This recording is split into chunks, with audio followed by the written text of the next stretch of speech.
Broadcasting from Dublin, Ireland, and around the world on TalkingbrawlsMMA.com and iTunes. You're listening to Ireland's premier mixed martial arts show. This is Mike Dolce. Ian McCall, James Little Evil Pulver, the Crippler Chris Levin, Frank the Legend Shamrock.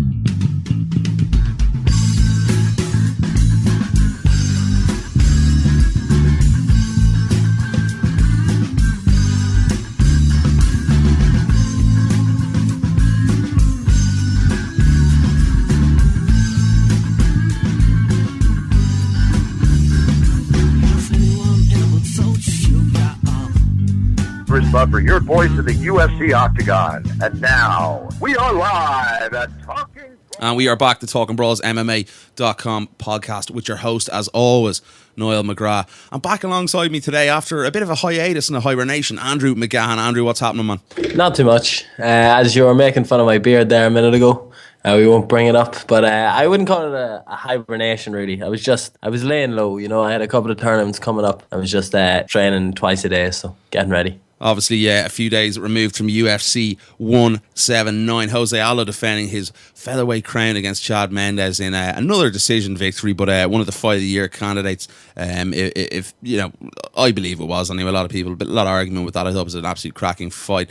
The rest of the card, not so entertaining, but really, really good main event. We'll get to talk that a little bit later on in the show. Big lineup here today in the show. We've Mike Kogan, the manager of Nate Diaz, King Mo, amongst others, and he's coming on to join us to talk a lot about his relationship with the UFC and obviously Nate Diaz's contract, which is a lot of controversy and talk about that over the last few months. Also on the show today in the main event, we have Johny Big Rig Hendricks, the first ever UFC champion, I believe, on the show. He's going to be joining us to talk about his upcoming fight against Robbie Lawler and much, much more. So really do hang on for that later on in the show. You can catch us, obviously, if you want to get in contact with us. I'm at Niall McGrath4 on Twitter. He's at Andrew McGahon _ and obviously on the websites, Andrew's over at SphereMMA.com. I'm at TalkingbrawlsMMA.com. So Andrew, fill us in on the beard. How's the beard looking? Every Snapchat I seem to get off, he looks like a bit of bum fluff, but anyway. I think that might just be a poor resolution on my front camera. In person, it's quite impressive, and the main thing that I'm going for is the contrast. So as you know, I get a little bit of a fade haircut on the side. That with the heavy beard, it's a nice contrast. It looks like you're going for that Conor McGregor haircut at the moment. I wouldn't say it's too much like that. I know a lot of people are saying that, but I don't want to. I don't think you'd ever be that, capable you know, of having it. I'm considering a big change now on Sunday before I go to Brazil. Considering a bit of a samurai haircut. I'm going to shave it. Do it. A 2 all over. Keep the beard. Look like a bit of a psycho, or just completely shave everything 2 all over, and head off to Brazil. It'll grow back. Well, yeah, I know that, but my mum, as I still live at home, and it was I'm allowed to shave my head under the stipulation that she doesn't see it. So as I leave for Brazil, I can shave it. But if I shave it before I leave for Brazil, not allowed. Okay, yeah. Let's delve into it straight away today. Obviously, this weekend we have Cage Warriors coming up this weekend, and one of your boys is fighting on the card this weekend. You must be very much looking forward to that, Andrew. Yeah, Damien's up against Shaj Hack at the weekend. I've had I don't want to say mispleasure or pleasure, because it hasn't been too much of either. I've been training with Damien a couple of mornings a week for the last couple of weeks, getting him ready. I wouldn't say getting him ready, because he's much better than me on the ground, but I'm the same size and I move very quick in scrambles, so similar enough to Shaj, even though I wouldn't try compare myself to him at all. And how's but he? Just been an extra body for Damien. He's looking very sharp. I was talking to him this morning, and his weight is coming down nicely for his first proper cut, I suppose, to flyweight. I know he's made flyweight before in a test cut, but first fight at flyweight, so looking good. I know that going to be a little bit tough, a bit of a test for Team Torres, because they've got guys fighting in Clan Wars the same night, and then Sebastian's going to be over with Damien in Newcastle, so hopefully a good night all around. Good stuff. Look forward to that Cage Warriors card. And it's worth noting that Damien's probably in a title eliminator. Yeah. Winner will probably get a title shot. I know there's another flyweight fight on the card as well. And it's kind of Cage Warriors are pairing it up to say, like, look, whoever wins both of these fights, they'll be fighting for the belt. Maybe first quarter 2015. Definitely, and obviously the main event in that part 3, Stevie Ray versus Courtburton, a fight we're eagerly anticipating. What way can you see that fight going? It's an interesting one. Again, obviously they've both fought each other in the past before, Andrew. It's interesting trilogy. I think it's one of the UK MMA's biggest trilogies. That's what they're kind of building it up to be and announcing it. I wouldn't go against Stephen Ray, to be honest. I'd like to see him take the win, just because the Dinky Ninjas are having a good run at the minute.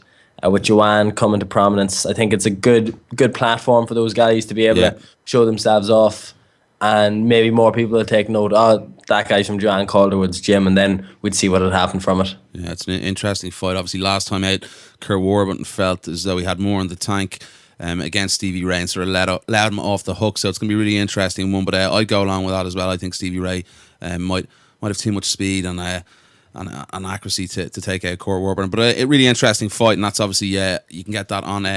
They're streaming on Cage or IrishMMA.tv, I think it is, and obviously on MMA Junkie if you're one of our US listeners. So a lot to look forward to this weekend at Cage Warriors Fighting Championships. But let's get to the main talking point. We've a huge amount of talk about this week, obviously in the UFC featherweight division. First off, Andrew, Conor McGregor has a newly named opponent in Dennis Siver. Initial reaction to the fight announcement? I think a lot of people are taking it badly, to be honest. I think it was after seeing how that fight at the weekend played out and the damage that Aldo took. I think it was a smart move to get Conor announced in a fight before that, because it looks like he could be out for a while. You know, Aldo typically only fights twice a year. He's not going to fight before the end of the year. He's definitely not going to fight first quarter of next year. So why not? Like, Conor, you know, there's different stories coming out. Cub Swanson put up a thing yesterday saying that the UFC told him if he convincingly beats Frank Yeager, he's next. So whether that happens or not it remains to be seen. Conor, on the other hand, is coming out and saying that he is the number one contender, but he's taking a fight to wait. Not so he's not sitting on the sidelines. He said something like he enjoys multiple six-figure checks going into his bank or something like that. So I think you can see that it makes sense, Conor taking a fight. People saying, well, why Dennis Siver? They're keeping him away from a wrestler. Everyone else is taken up. That's ahead of the only person that's not taken is Nick Lentz. And to be honest, a lot of people are saying, oh, give him a wrestler, give him Nick Lentz. And Nick Lentz was calling for the fight. Although I think, you know, the UFC, let's be honest, they're not going to do that. Why potentially, you know, derail Conor with a wrestler? And I don't believe for a second that if Conor comes up against an American wrestler that he'll have trouble. I don't buy into that theory that, oh no, they've been doing wrestling since high school and college. Conor McGregor can't defend a double leg. Things I honestly don't. But like, do you think Jose Aldo didn't go to a college? But debating whether Jose Aldo went to college or not. I don't know if he went to a colled with NCAA wrestlers. You'd want to be very careful what you say about a Jose Aldo now heading over to Brazil next week. Yeah, I know. There is a chance I may not come back. I'm going to go to the favelas, get lost, marry a local. But I just think people are so quick to throw that out. It's been speculated for a long time. I know I heard it that since before the Mendes fight, Aldo's been bringing in world-class wrestlers to train with.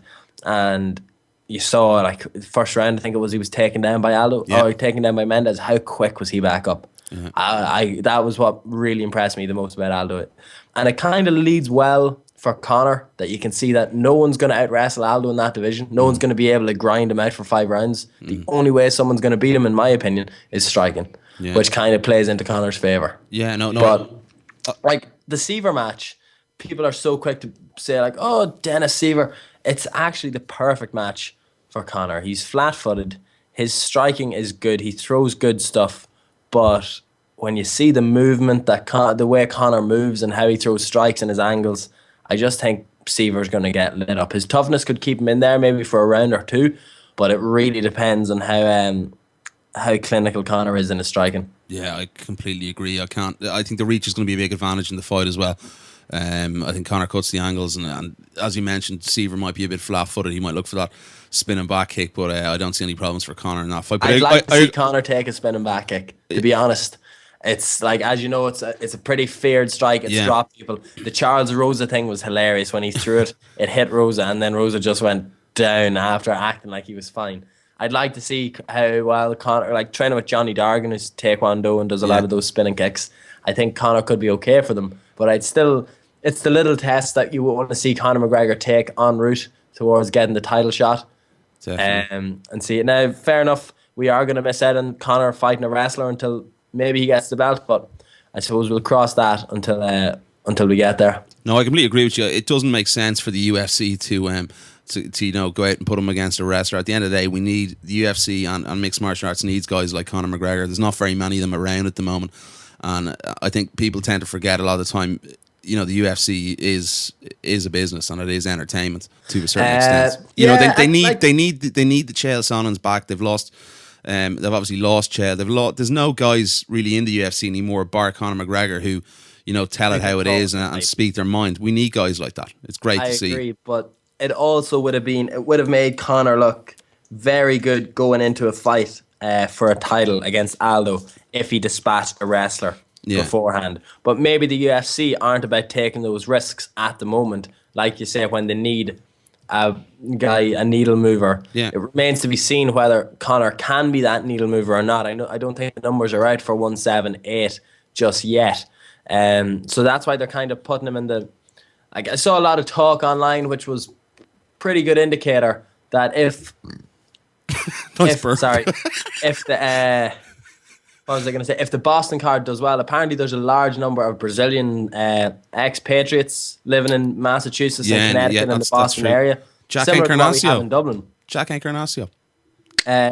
Is that who it was said it? No, but his name is Brazilian and he lives in Boston. He's from Boston. I saw it all over. They have a good population, so maybe it could be if you can't do it in Vegas, why not? If you can't do it in Vegas, you can't do it in Ireland, you can't do it in Brazil, why not get a middle ground? You have the Irish population in Boston, you have the Brazilian population in Boston, and it's on an American time frame for a pay-per-view. So it wouldn't be the worst location in the world for McGregor Aldo. Yeah, it was mentioned quite a bit there on social media. It could very well be a venue for that potential title fight if it does happen. And don't they have the stadium? Don't they have a stadium there as well? They have a lot of stadiums there. Well, I think the Conor McGregor stadium question really has to be either Ireland or Europe.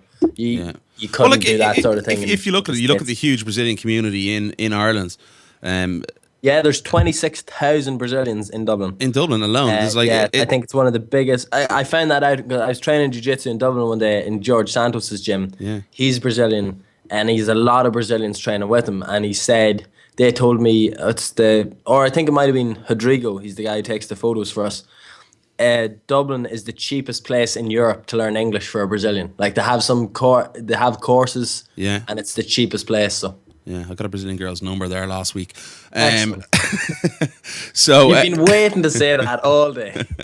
No, but it definitely would make sense to have a title fight here. Preferably, I'd actually prefer to see it in Lansdowne Road than Croke Park. I don't know why. I just think you mean the Aviva. I'd never call it that because I'm an old school purist. But yeah, in the Aviva. But because I think you're going to get a better atmosphere in Lansdowne Road because it's more, it's sort of more bound around. It's more, what would you say? It's more like a dome. The other night with the lights of the Aviva. Yeah. And I know Conor's Conor said in that scrum in Brazil that there's talks with stadiums. Yeah. You know what I mean? So it's obviously a bidding whether war. They're considering Croke at a smaller capacity, but you can't deny that even from 4 weeks before his fight to now, how hyped Conor has gotten. Like locally in Ireland, we know it. Like I have people coming up to me in work saying, "Did you see the Aldo and Mendes fight?" Because it was on 3E last night. That's going to be really interesting to see the figures for that. Of course, because I think was it Pendred and the story Nelson fight on 3E. I think peaked at 320 or 60 or something like that. Yeah, it was 16. It was good numbers anyway for a tape delay event 2 days after that it happened. So I'm really interested to see what the Aldo Mendes numbers were like, and just wonder how many people were watching it for. Oh, McGregor could be fighting one of these lads. Yeah, do you know what I mean? 3E's coverage on tape delay at a prime time hour. It's not bad. Because Monday night, 8 o'clock, 10 o'clock is one of the hot spots of Irish television. And that's going to be a real test to see. Like, the UFC are definitely going to use it as an indicator to, are we going to go for the Aviva or can we do Croke Park? In my opinion, I just don't want to see the UFC announce Croke Park and only 60,000 people get into it. I know that sounds a little bit pessimistic or negative. I'd rather see the Aviva be absolutely packed to the rafters than Croke Park have an extra 20,000 people, but noticeably not be full. Okay, let's not get too far ahead of ourselves at the moment. We're getting a bit carried away here. I feel, Andrew, myself and yourself talking about this. And there's a nice echo. We know what's going to happen. The UFC, like I've said, whether publicly or privately, or if I should have said it or not, the UFC have had their meeting. They've said it. Like, they've said to Vegas, we can do a stadium, book a stadium. We can't do the O2 again next year. It has to be somewhere bigger. Well, Conor even said in the scrum that it's a signature away from being a stadium show. So yeah, let's. I'd rather see Lansdowne Road anyway, definitely, because I think it's smaller.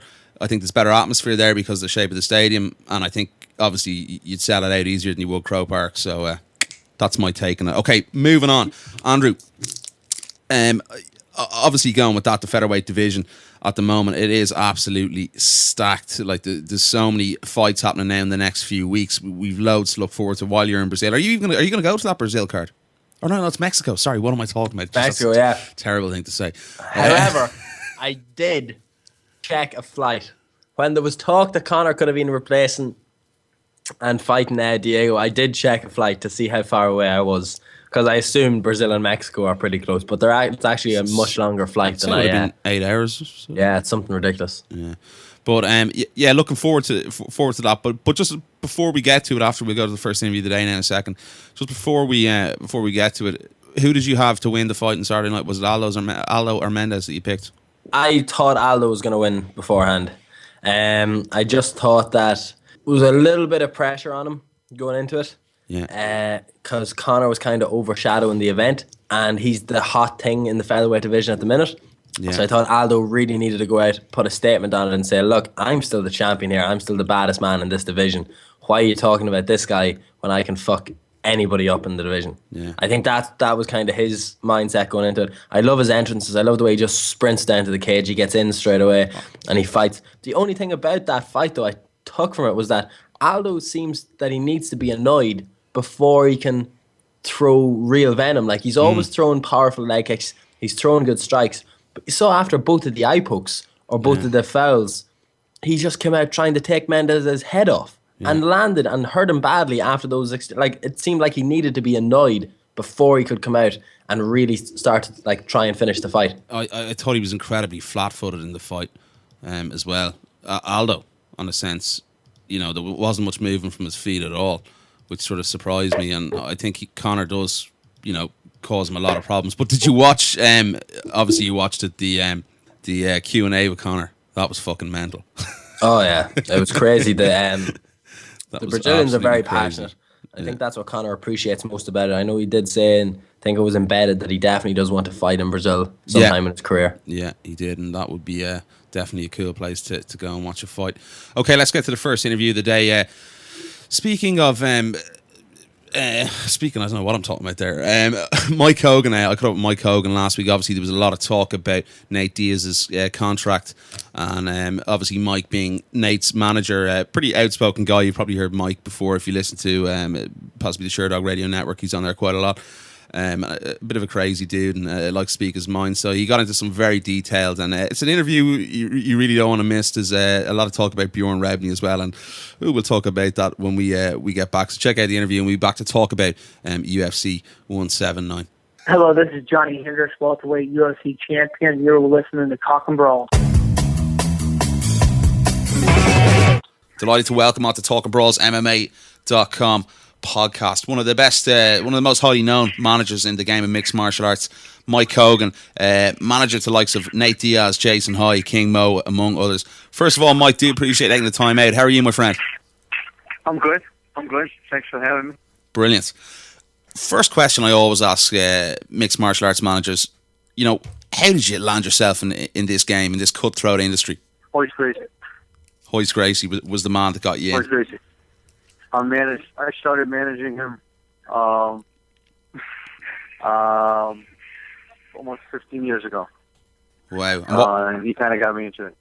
What was the decision to get into this side of the game? Well, like I said, Hoist and I started working together, and things kind of went from there. And then at some point, you say, well, I might as well either get all in or get all out, right? Yeah. So I decided to get all in. I actually, after Hoist stopped fighting in 2006, I worked with a lot of the promotions in Japan. So actually, I wasn't managing guys. I kind of got out of it. Okay. I started working with some promotions in Japan, K1 and Dream. And then after the whole Japanese MMA scene pretty much died, I went back to managing, and I started with Kingbo, and just kind of went from there. Obviously, there's been a huge amount of talk. Nate Diaz on his contract. You guys are still very upset about the contract with the UFC, the 8-fight deal. Obviously, he's a fight coming up pretty soon against Rafael Natal. Where did it go wrong with Dana White? Do you think where did the fracture and the downturn in the relationship stem from? With who? With Nate? With the UFC and yourself. I think Nate has a pretty good relationship with the UFC. I mean, he's on talking terms. He's fighting, so obviously he doesn't have a bad relationship with the UFC.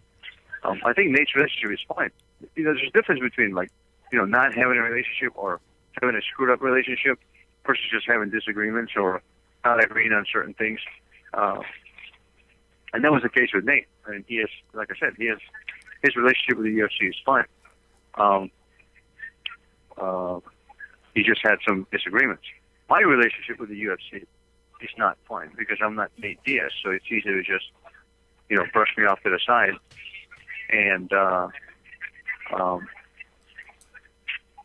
ignore what I'm saying. But at the end of the day, the message that I was delivering to the UFC is the same one that's being delivered to them now. Nate is not fighting because he suddenly found peace with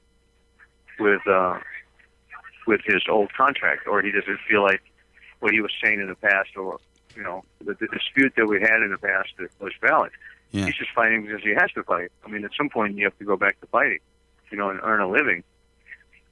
Do you think the fact that you speak your mind, you're a guy, you pretty much wear your heart in your sleeve, if it's fair to say, you speak what you think. Do you believe that's the reason why your relationship with the UFC is broken down? Well, it has to be, right? I mean, why else would it be? I have nothing personally against anybody at the UFC or Dana or anybody, right? I haven't done anything to them. I haven't done anything to anybody. I was quiet. Dana was the one jumping on interviews and whatever and starting to discredit Nate and talk about the fact that he's not a needle mover and, he's not even that good of a fighter. And really, I mean, there's quotes out there that says, really, if this guy never fights again, I'll be okay with it. And how do you go from that to a co-main event? So, my responses were merely a reaction to what was already said, right? So, if I'd have kept my mouth shut and just said what everybody else says, oh, so sorry, and and I'll handle it, I'll take care of it, then probably my relationship wouldn't be strained with him, right? I mean, that's just a logical conclusion. It's not like somebody, we didn't go to a counselor, relationship counselor and sit there and aired our grievances. But I'm assuming, since I'm one of the few people who has a strained relationship with him, then there's a reason for it, right? Yeah. And I would assume it's because they don't like that I say what's on my mind. But my whole thing is well, you can say what's on your mind. Why can't I say what's on my mind? What was your reaction when Dana made those comments? He said you were a scumbag. I was. Well, the scumbag reactions wasn't. I didn't really react to it that much. I mean, talk about karma though. He calls me a scumbag, and the next day GQ magazine calls him what do they call him? A sleaze. Top 10 sleaziest man in the country. I'd rather be called scumbag by Dana White than sleazebag by GQ magazine. Pretty sure more people read that shit. So I didn't pay attention. That's what I got. Right? He can call me whatever he wants. That one didn't bother me. What bothered me is the fact that a guy who's fought and bled for that organization for 8 years for 8 years, Yeah. overnight, was reduced down to an insignificant, unimportant part of a company. Overnight, in 24 hours, he went from. So 8 years. Yeah. And they talk about loyalty. Oh, you should give us loyalty. It's not loyalty. You should give us unopinionated, totally what we tell you to do, participation in everything we tell you to do until the day you die, and then maybe we'll like you. You know what I mean? I mean, there's just so many inconsistencies, and I'm just sick of just sitting there and taking it. You know, everybody just sits there and ignores it, and I didn't want to do it because Nate is a friend of mine. I care about Nate way more than manager, whatever relationship. Yeah. I've known Nate way before that. You know what I mean? And he's my friend.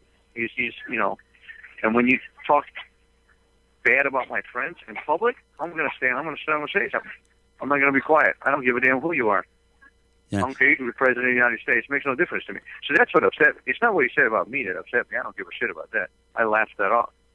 But when you sit there and you level the guy that's given you 8 years of his life getting punched in the face for you to line up your pockets with money, and then he's reduced to nothing overnight. Nate is not the only one. I just spoke up for Nate because he's my boy.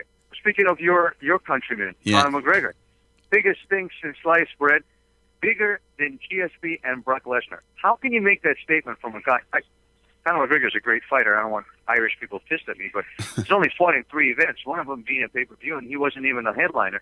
So how can you say that one of your most dominant champions that you've ever had in your entire organization it has made less impact on the Conor McGregor? Why? Because a bunch of Irish people came to buy tickets. Not once again, I'm not bragging on Irish. Yeah, people. no problem. Irish.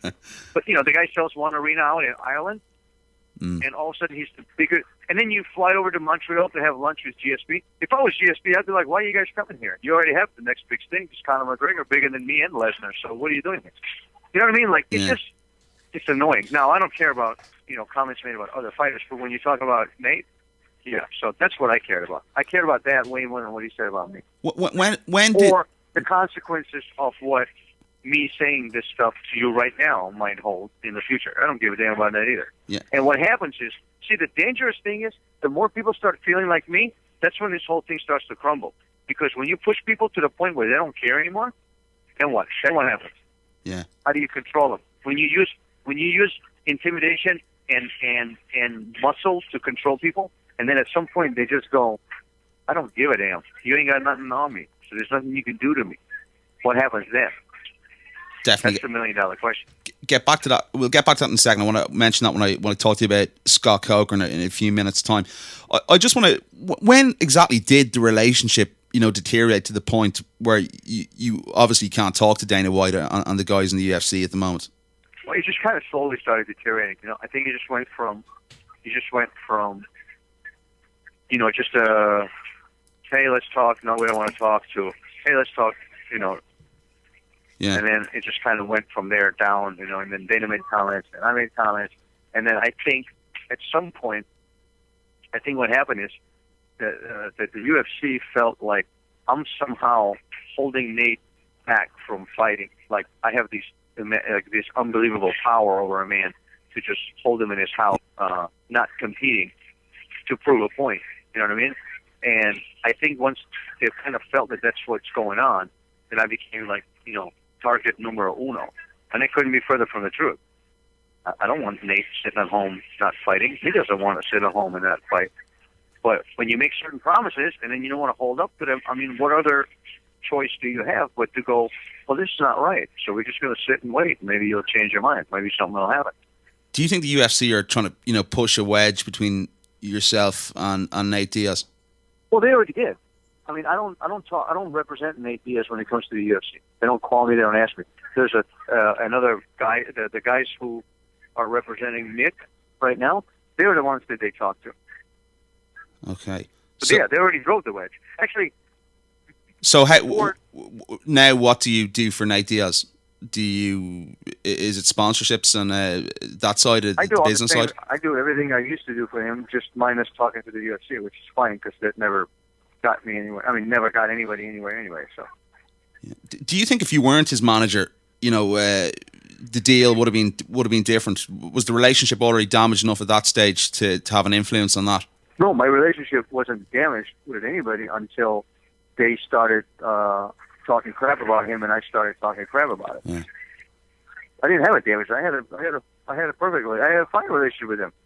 I mean, I've had a relationship with the UFC since 2002, 2003, when Hoist got inducted in the Hall of Fame. We were in Mohegan Sun. At the time, they had 5 people working there. But back then, everybody was really nice. And when I say everybody, I don't mean like people in the UFC. I don't have like. There's people in the UFC that I've known for many years, and they've been nothing but wonderful to me. And but as far as the rest of the relationship, like it just fell apart this year, just this past year, overnight. And that's my other point. Like that's my point. That's all it takes. A little disagreement, and that's it. You're blacklisted.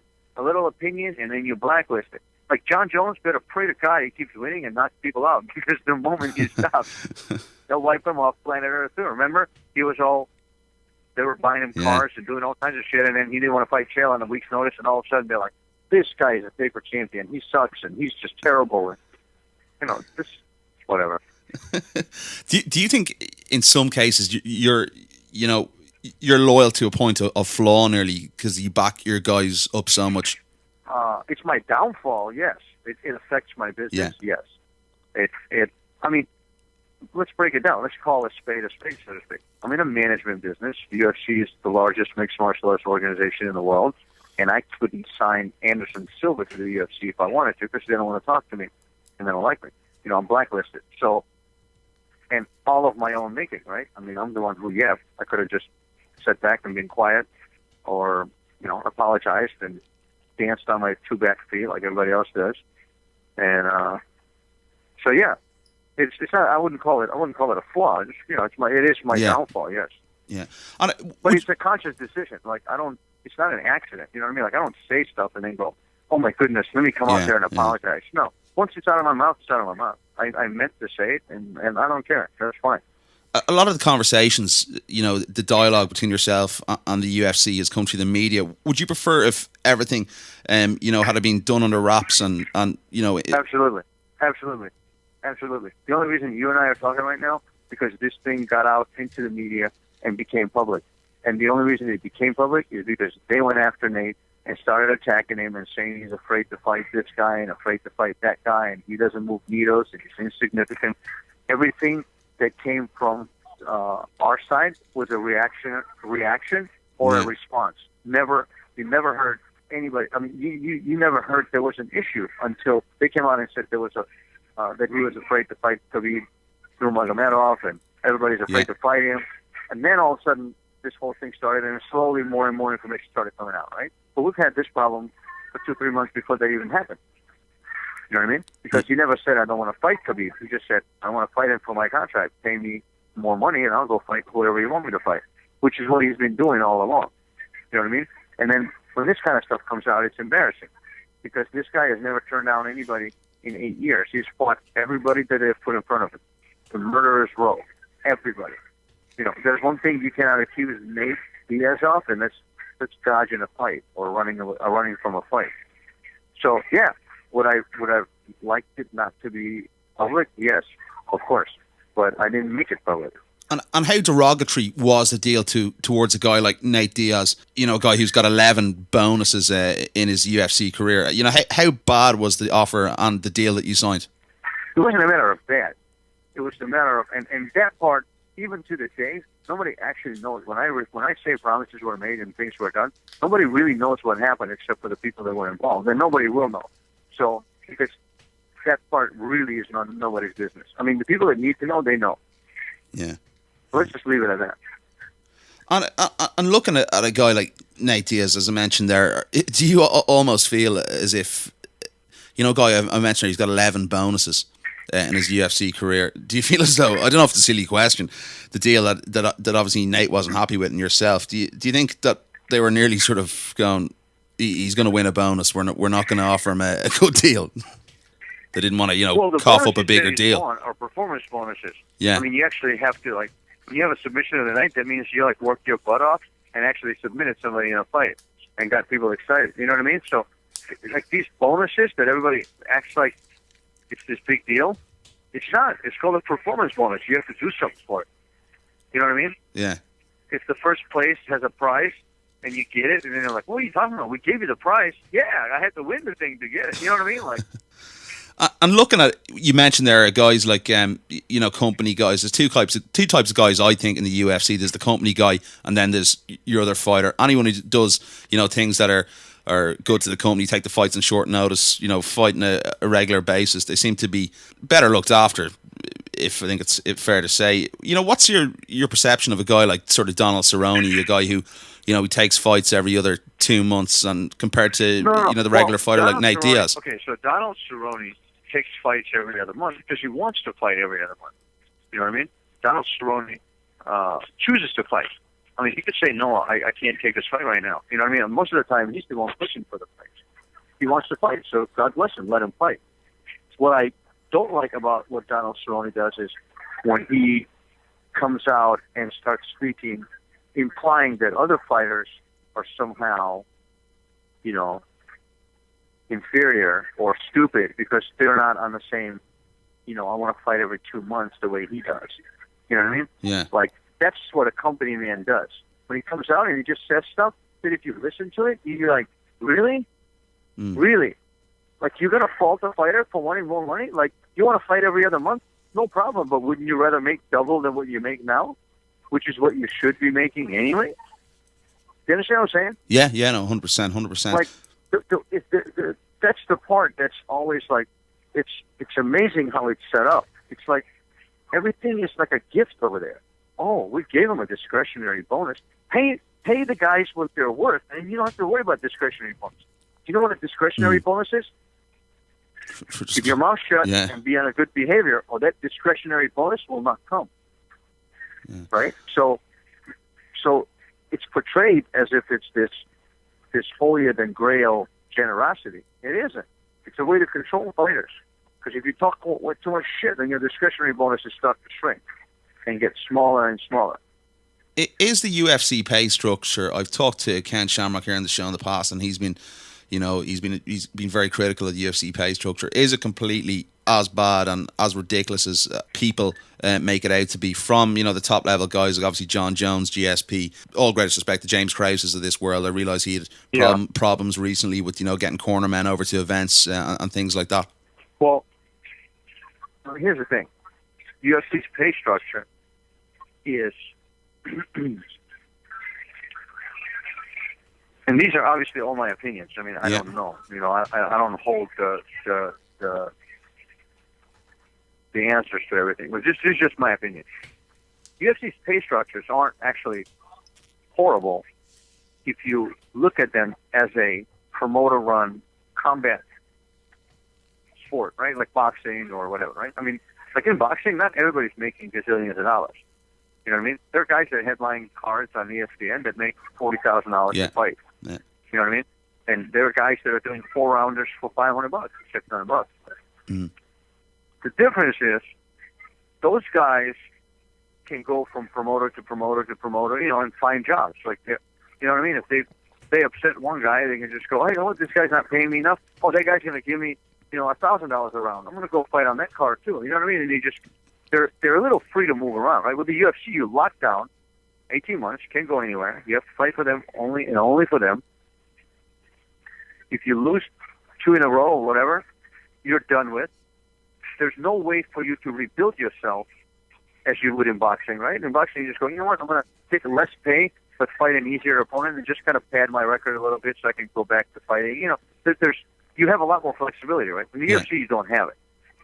So they say, well, look at the boxers. They make 4-rounders, blah, blah, blah. But then as a sport, it's being not compared, but marketed as the major sport, right? Like the NFL and the NBA and what have you. For marketing purposes, right? Like if you look at the Fox broadcast, it's the same music as the NFL, same graphics as the NFL.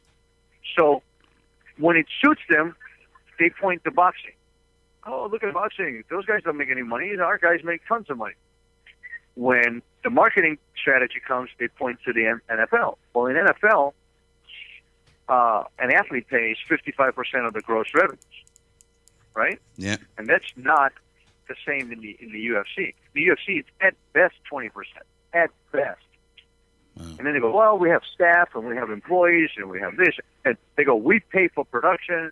Well, I don't give a shit what you pay for it. My point is, you point in whatever direction you want to point at, depending on what you're doing. If you're selling yourself for branding, you point towards the NBA and the NFL, and we're going to be the world sport and transcend and bigger than soccer and what have you, right?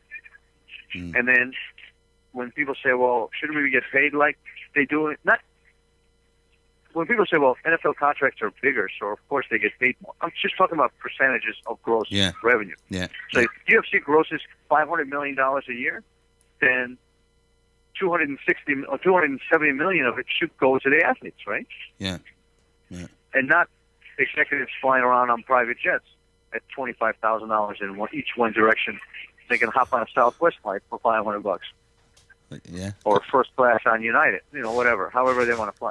So my point is, you have to look at all different angles, right? And then just be like, it's not just fighters bitching about pay, because it never helps. Every time you complain about a pay, then the UFC busts out one of those company guys who comes out and goes, I'm very happy with my pay. I was able to buy a trailer and bought out my ranch, and now I have cattle and I can go hunting. What else do you want in life?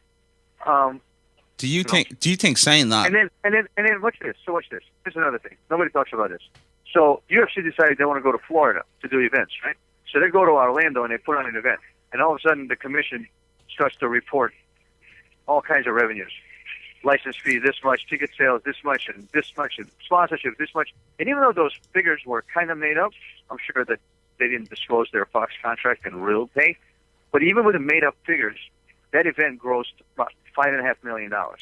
And if you look at the fight purses, it was like $1.1 million. And if you say, well, let's say they put another $400,000 towards discretionary bonuses, so that's $1.5 million. And let's say they spend $1 million on production, which is a lot of money, venue costs, production, everything. It's $2.5 million on a $5.5 million income. What does that put? Well, how much money does that put in your pocket? Over 50% goes into their pocket. And ironically, as soon as that happened, and we're not even counting international distribution of that same show, Global pays. You've seen recent interviews that says Global pays a lot of money. So, well, that $2.2 million, they could have got another $1 million out of Brazil, especially if Verdun was the main event against Travis Brown. But what found to be ironic is, as soon as that happens and those numbers get released, the very next thing you see is the UFC hiring a lobbyist to go in there and change the law with the governor to not apply those disclosures the way they do to boxing to mixed martial arts, and they have succeeded. So now, if you're a mixed martial arts promoter and you go to Florida to do an event, those numbers no longer get disclosed. Exactly. So, another thing, saying that as well, from a fighter's point of view now, the UFC's code of conduct, how do you perceive that? How do you obviously you King Mo when he got released for the UFC from the steroids, I think you believe it was for something else. No, King Mo got released from the UFC because he Pat Lundvall, who happens to be a commissioner, a foul name, after she asked him if he spoke English. That's why he got released from the UFC. Do you believe the code of conduct is do you believe it's fair? Code of conduct is a joke. Yeah. When a president of a same company that produces that code of conduct calls me a scumbag and a douchebag on Twitter and tells a fan before the UFC 177 or whatever, when TJ Grant was fighting Soto or whoever, he goes out and tells a fan, listen here, you douchebag, you don't want to buy this pay-per-view? Don't fucking buy it. We told you to buy it. You can go, watch the copy of Piano or some fucking movie, Notebook or whatever. I mean, what code of conduct can we talk about? Obviously, other guys, you've Scott Coker as well. He's obviously now in charge of Bellator. He was with Strikeforce. How successful do you think Scott's going to be under Bellator? And do you believe possibly down the line they're going to compete with the UFC the way you've talked to me about? You believe that the fighters are being treated on the pay structure. Do you think there's going to be more level, balanced guys are going to possibly jump over to Bellator in the next years with Scott Coker? Because I know a lot of guys have a very good relationship with Scott because of the Strikeforce days. Yeah, I think Scott's going to be extremely successful with the Bellator. I think it's just going to take a little time. It's nothing new to him. He went from doing kickboxing to getting into doing the mixed martial arts, and had to kind of start from, local stars that he was able to build in the Bay Area, and then, slowly expand, and then go on a national stage. And I thought he did pretty damn well. There's no reason why he couldn't do it again, because what Scott brings to the table, unlike many other promotions that have started and gone, is the know-how. When you know how to do it, it's just a matter of time until you do it. You know what I mean? It's not like, he did this because of, because he had this guy and this guy and this guy and this guy and this guy. But if you look at Strikeforce's evolution, it didn't happen by mistake. It wasn't like, one morning he woke up and then all of a sudden, boom, all these fighters just started coming out of woodwork and signing with him and fighting each other. You know what I mean? Yeah. It was a systematic growth. It was planned. It was properly executed. So yeah, he's just taken over. It's been less than 6 months, and you could already feel a tremendous impact on the Bellator, just from a morale standpoint, to a PR marketing standpoint, from a fan perception, from the media's perception, and even on the fights, you can see his touch, even though the roster hasn't really grown tremendously since he took over. I mean, he signed, Paul Daly, Lemanoff, Joe Schilling. He's brought some new faces in, but it's not like, he overhauled the whole thing. It's still, kind of the old guys, but he just gave it like a kind of his little touch, and it's just the beginning. So yeah, I think he's going to be very successful. Hey, obviously, you've Josh Neer as well, and you're around the Bellator scene quite a lot, King Mo. How much of a happier place is Bellator with Scott Coker in charge instead of Bjorn Rebney? Oh my goodness, Bjorn Rebney was a straight up Nazi. I mean, I'm serious. Bjorn Rebney was evil men, just sitting around all day plotting evil. To what point? It's like asking a Russian guy what it felt like after Stalin. Like, was life better? Of course it was. Was it that bad? Yeah. Yeah, it was pretty bad. This guy was evil. From a fighter's point of view, from his point of view, everyone who worked for the company. From everybody's point of view, everybody. I think the ushers in the venues he used to go into were happy to see it gone, and they don't even work for him. They just work for the damn venue. I think the guy in the parking lot that was parking cars for the events was happy he was gone. I'm serious. That bad? Okay. Tell me a story, Mike. Some cities had a parade. Sorry? Yeah, this guy was just really bad. I mean, I'm not even exaggerating. This guy was really, really bad. He was not just bad for the sport. Bjorn Rebney is bad to humanity. I mean, I'm serious. He's that bad. This guy was evil. He had like personal vendettas against everybody, plotting evil things. I mean, this guy switched King Mo's songs 3 times just to mess with him before a fight because he didn't like him. Wow. Like, purposely. Like, he actually went to the music guy and he said, I want you to play some other waxed out song for this guy's entrance because I don't like him because, I'm over King Mo. Wow. Holy God. Fan right. Yeah, I mean, this guy was crazy, dude. Crazy. Just crazy. And Jason High, I'm so happy he's gone. Everybody's happy he's gone. And speaking of Jason High, obviously Jason's one of your guys as well. What's next for Jason?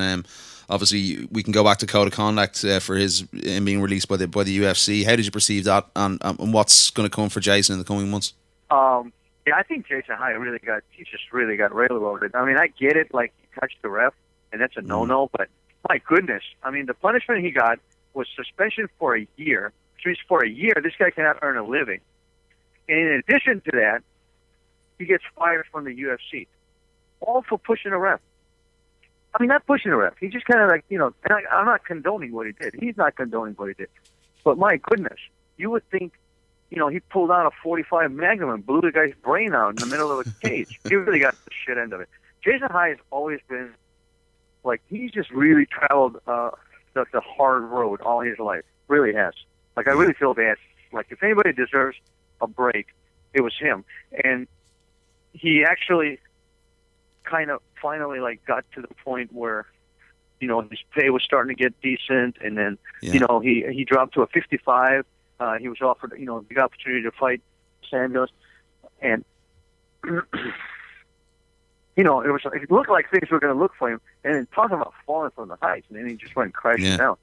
And and like I said, I mean, there's things like you should be responsible for your actions, but I mean, my goodness. Yeah, it was. Talk about. Do I even need to list the amount of crap that the fighters have done that gotten away with? You know what I mean? Like, you got people getting caught with steroids. Yeah, essentially fighting it's for crazy. titles. You know what I mean? I mean, just one thing after another. And then this guy just touched the ref. And even the ref said, like, it's cool, I understand, you weren't really... Like, this was, like, immediately as he jumped up. Not like, he got up, walked around. Yeah. They were comparing it to a Paul Daly incident with Josh Koscheck when Paul Daly walked up with Koscheck and hit him. It was totally different. The fight was already ended. They stood up. They had a chance to walk around. The corners came in. And then out of the blue, he runs across and hits him. That's a deliberate act. This guy just got pulled from underneath the guy, punched him into the back of his head. And, Yeah, it was harsh, in my opinion, anyway. Definitely, 100%. I don't know. I felt bad for the guy. Definitely. What's next for him? Well, right now he's suspended, so there's nothing that can be done. Yeah. And we filed an appeal, and we thought we had a how's that going? The conversation appeal with the commission, and we felt like things might go our way. We asked to just have it reduced, maybe to 6 months, and they came back and said no. Is there a potential organization that Jason might go to? Do you think maybe Scott might be interested?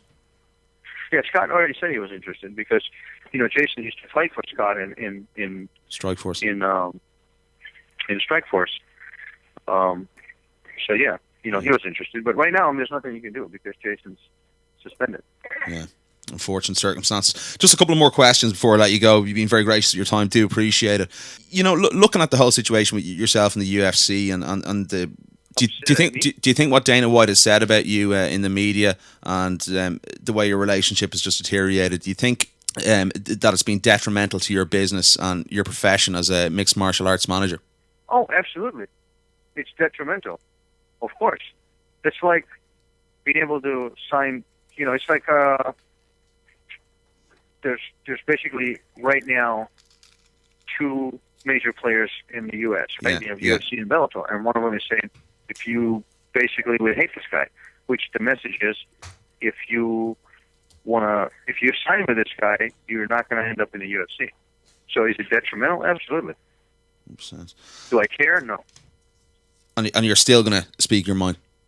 Yeah, I don't speak my mind because I have like ADD.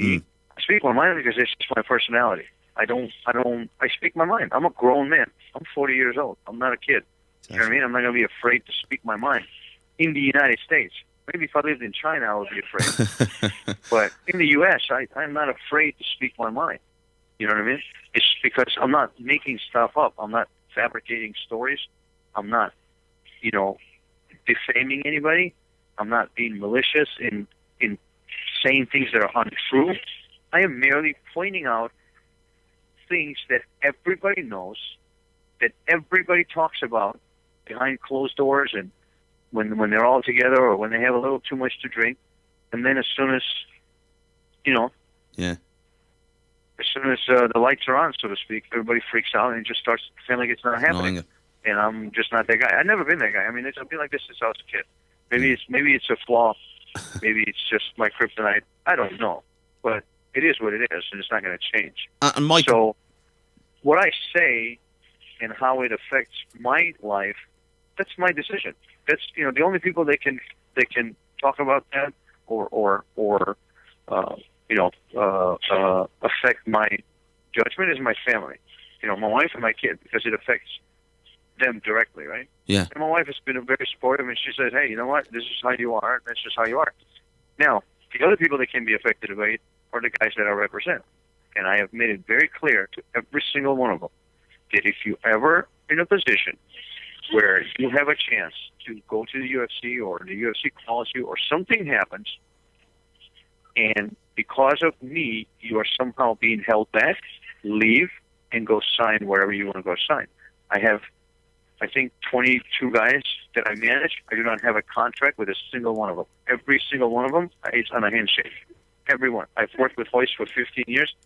on the handshake. I work with King Mo on a handshake, Jason High on a handshake, Yeah. Georgia Carcani on a handshake, Saad Awad on a handshake, Josh Neer on a handshake, Nate Diaz handshake, everybody. Because I believe in trust. I believe in my word. When I say something, I do it. And Has I that believe that if you ask a fighter to trust you with his career decisions, then you should be able to trust him by not walking away. do you believe that has happened? That a guy... Derek Bronson thought that I was a little too outspoken, and not that I was too outspoken, but he just felt like I was just messing with the wrong organization, and it might somehow affect his career. So he walked away. I have no ill will against Derek Bronson. He's a cool guy. We still stay in touch. You know what I mean? Like I think he's a funny guy. He's very talented. I wish him all the best. And even though I've had people that say that to me before, oh man, that was kind of screwed up. Well, absolutely not. Mm-hmm. I open my mouth. I should be the only person suffering the consequences. If it affects other people and they feel like they, Derek Brunson gets punched in the face for a living. You know what I mean? Like, I don't want him being in any kind of bad light as a result of me. So by all means, go and do whatever. Has there been other cases where you've basically been in talks to sign a guy and for you to represent him and sort of fallen through because of this relationship? There's been cases like where I had this coach call me about this heavyweight, right? Yeah. So I presented the heavyweight to the UFC, and they're like, he's a little too old. He was 36. They're like, he's old. We're concerned about the licensing issues, blah, blah, blah. I said, I get it. And then a month later, he gets signed through a different manager. So I called him. I said, what the hell? I mean, he didn't get any younger. Oh, this was just the right time. Oh, okay. So a month ago was the wrong time. Now it's the right time. Okay, I get it. I had a guy who beat a guy, and the guy he beat gets re-signed, and the guy who beat him doesn't get signed. And when I called, they said, well, he fits our need, whatever that means. Listen, everybody smiles, and everybody has answers, and it's very easy to make what I say sound paranoid, just like it is very easy for me to point out things that are just not coincidences. But at the end of the day, it really doesn't matter. I mean, like, I don't even know why we're talking about it. It doesn't. I don't give a shit. It doesn't affect my life one way or the other. You know what I mean? So it doesn't matter. Because the more I talk about it, the more it sounds like I'm complaining, like I have some sense of entitlement. I don't. They run their thing the way they run their thing. I run my thing the way I run my thing. There's 485 fighters on a UFC roster. Most of them have managers, and most of them are still on there, right? So obviously, I'm in the minority as far as my grievances and my opinions, because if I wasn't, then more people would speak up. So my point is that the more I talk, the more it sounds like, like I'm just like one of those like unhappy guys who's just bitching. Yeah. But yet, the flip side to that is, why are all these websites calling me and asking me to keep talking about it? Like, you're all the way in damn Ireland, and you want to know about this. Do you know why? Because everybody knows that what I say is right, and everybody says it. They just don't have the balls to say it on the record. They put their name to it. So that's why all these websites are calling. I got people calling from Australia, everywhere. Hey, can you come on? I said, if we're going to talk about this whole contract and the UFC thing again, like, I'm over it. Like, I already said it 10 times. How many times can you say the same thing? It's great it's great that you talk to us media guys, but from your own point of view, is there a point where you're going to go, enough is enough, and you're not actually going to talk about it anymore? I'm done. I mean, enough is enough. Like, I didn't even know you were going to talk about this. You just said, hey, I'm from Australia, I want to talk about fighters. I said, sure. But I'm not going to be rude and tell you I don't want to talk about it. But I'm over it. I mean, I really don't want to talk about it. And is there a point where this relationship can be repaired? I have no earthly idea. I don't know. Maybe if GSP decides to hire me as a manager, then I could probably repair my relationship. Right? Mike, it's been a real pleasure to have you on the show. Me and says, Mike Kogan, I want you to represent me. Then I'm pretty sure they'd have to suck it up and talk to me. But other than that, no, I don't think so. Okay, we're finished talking about the contract, and I really do appreciate the time. One last thing, is there anything else you want to get off your chest? Hey, let me know if I break some radio records in Ireland, because apparently you guys have a pretty low standard for what it calls to break you. Like, I think McGregor's fight did like 385,000 views, and they were like, "This was the most watched sporting event in Ireland." So if you can get like 30,000 people to listen to this interview, I could break Ireland's MMA radio record. Yeah, we'll be breaking records soon here. Indeed, no doubt. Mike, it's been a real pleasure to have you on the show. Do you appreciate the time, my friend? All right, brother. And that was Mike Kogan, manager to obviously Nate Diaz, King Mo, and a load other UFC fighters and Bellator fighters. An absolute crazy guy. I think you might add. What's your take on Mike Kogan? I don't know if you've ever heard any of his interviews on. I follow him on Twitter, and he's the type of guy that I like. Managers, John Jones' manager does this as well. Like Malky Kawa. They feel the need to reply to trolls on Twitter and to make a bit of a point and be like, "No, fuck you, man." It's like they're probably like one step away from posting photos of like stacks of dollar bills, like to say, "No, fuck you, I'm a manager." Like you just enjoy them for what they are, I suppose, more than anything else. And he looks after Hoist as well. But interesting what he said about Bjorn Rebney there. Obviously, you haven't had a chance to listen to the interview. He called him a straight up Nazi. A Nazi, was it? You can't really go around saying that stuff about people. Like Bjorn is out of the eye of MMA now. We'll see what happens from it. But Bjorn hasn't had a tweet in like fucking 4 months since ever he got relinquished of his position in Bellator. I think didn't a lot of people start following his daughter or something like that? Is she smoking? I don't know, but I think her daughter sent a tweet and he retweeted it, and then loads of people were like, "Oh god!" tweeting Bjorn Rebney's daughter saying your dad's a dick and different things. Like, I don't know, his fault for putting her into the public eye. But he said there as well, like, this is how much he reckoned Bjorn was of a head case. He said he used to change King Mo's music right before he came out to a fight just to fuck with his head. That's pretty fucked up. Yeah, I wouldn't be surprised, to be honest. No, he wouldn't be surprised if something like categorically stuff like said that happened in Irish MMA. Oh, sorry, the DJ lost your song, or the DJ's equipment was stolen, or that was probably the truth, though. Oh, maybe, I don't know. Okay, big thanks again to Mike Kogan. Obviously looks after Hoist as well. Trying to get something on with Hoist in the next few weeks, so stay posted for that. What are you owing for? Hoist. I'm siding with the guy that you're interviewing later on.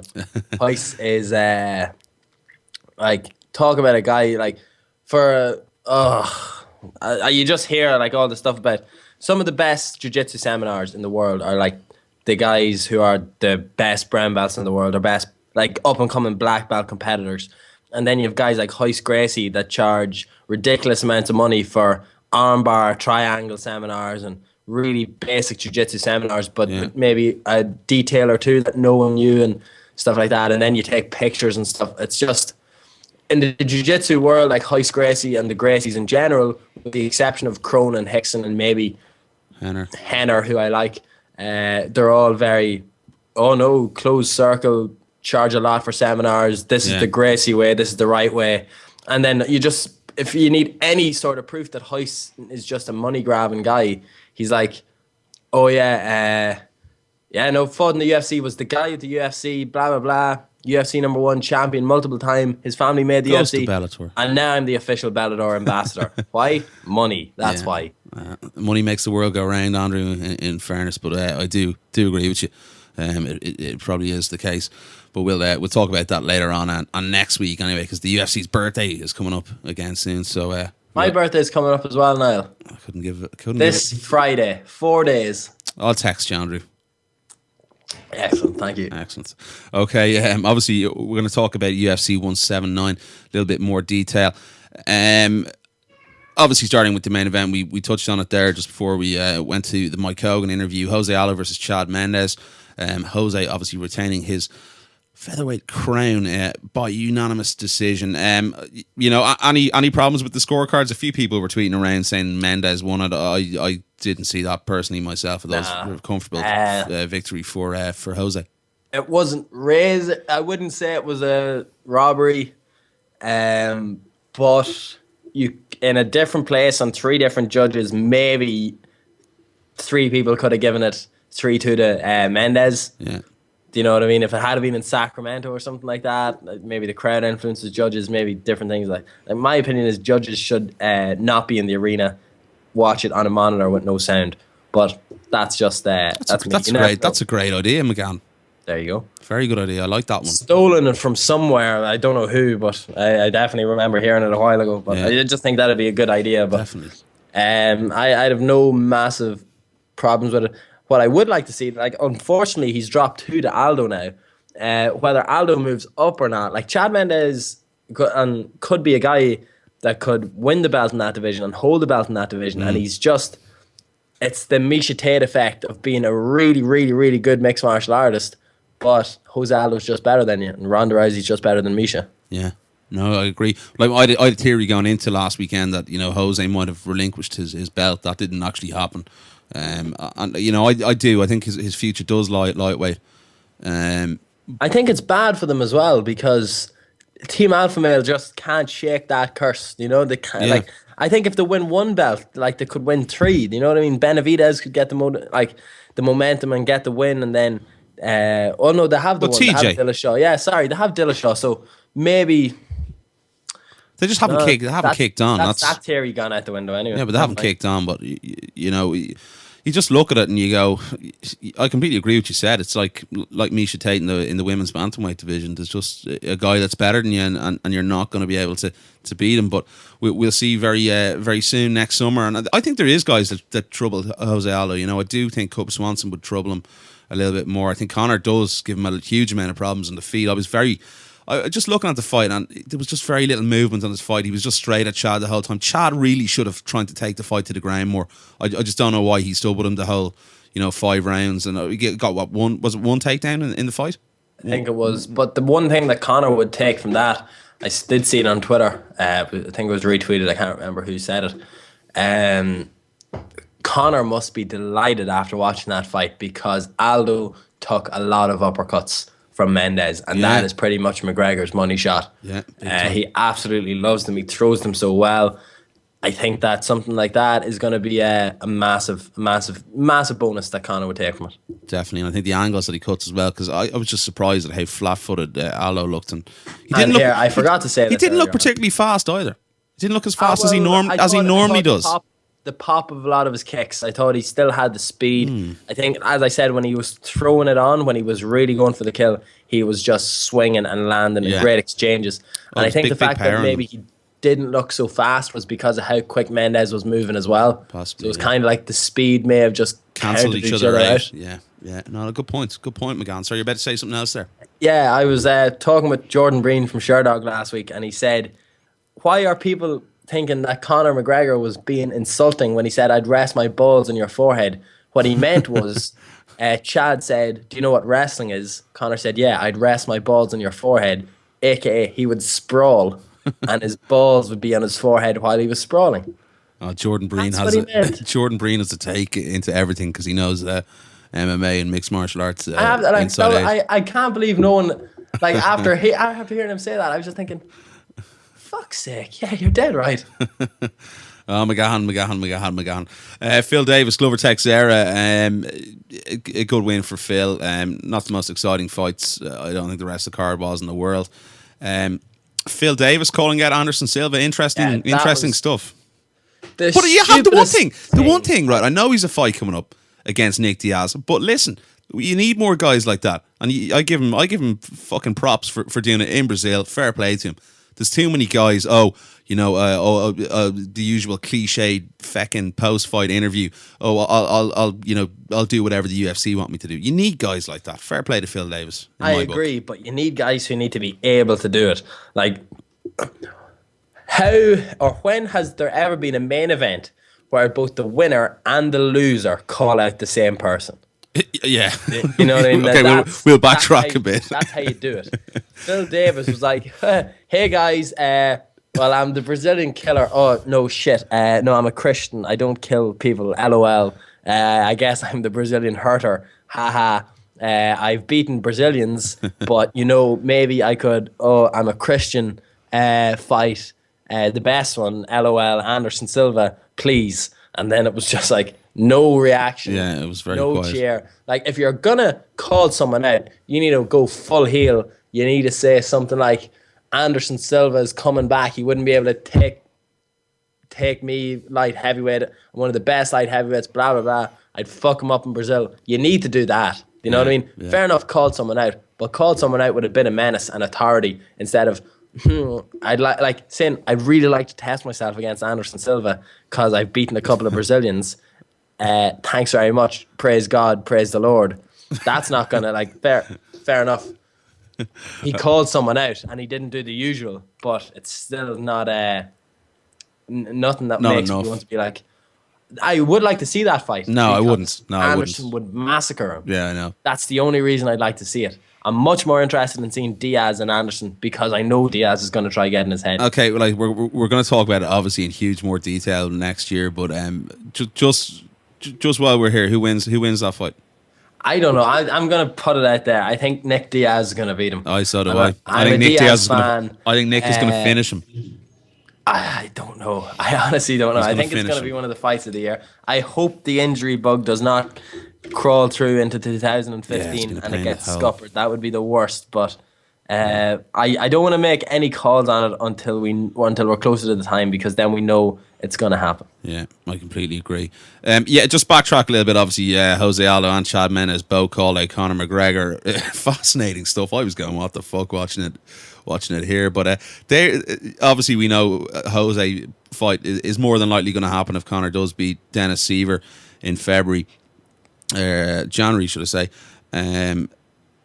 Do you think that the Mendes one is going to happen down the line as well? It probably will. If it'd be a good thing for Chad if Conor was to beat Jose Aldo or someone else. We have a new champion. Obviously, they're not going to do a third fight. I don't think Mendes gets a shot against McGregor because McGregor's timeline in his head is already set. Yeah, I think he beats Siver in his head. He beats Aldo, and then he moves up to 155, or maybe defends it once. And if I'm Cub Swanson, I don't want to fight Aldo, and the only reason for that is think of the interest. Like, what's going to work out better for Cub Swanson?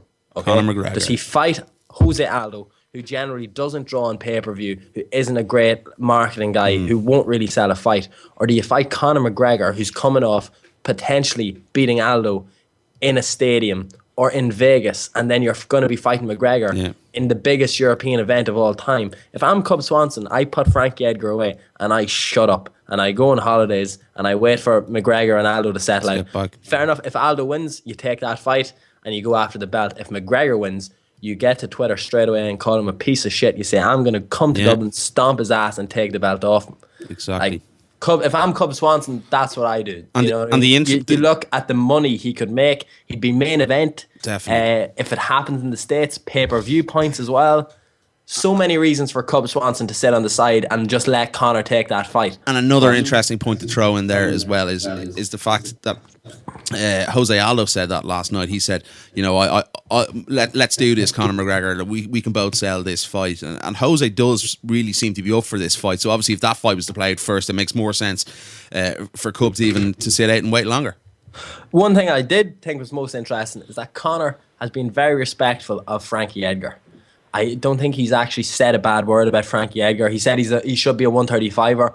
That was about the most of it. He said you can't count Frankie out. He's a champion. He's been in some of the best wars. I would like to see Frankie and Conor, but I do think Swanson's just on that momentum, on that run, on that tear. He seems possessed to get towards that belt again. So I think Swanson will get the edge over Edgar, but a match with Conor sometime. What were you eating? Sorry, I was talking so quick and I tried to burp and I tried to stop it and then it just happened there. So. I've said it in the past before. I think Frankie Edgar is the toughest challenge for Conor McGregor in the division. I really do believe that. I think Frankie's a little warrior. He's so fast. The guy is just a heart of gold and not gold, a heart of steel. So I think it's a really tough fight for Conor. But someone I'd love to see happen down the line.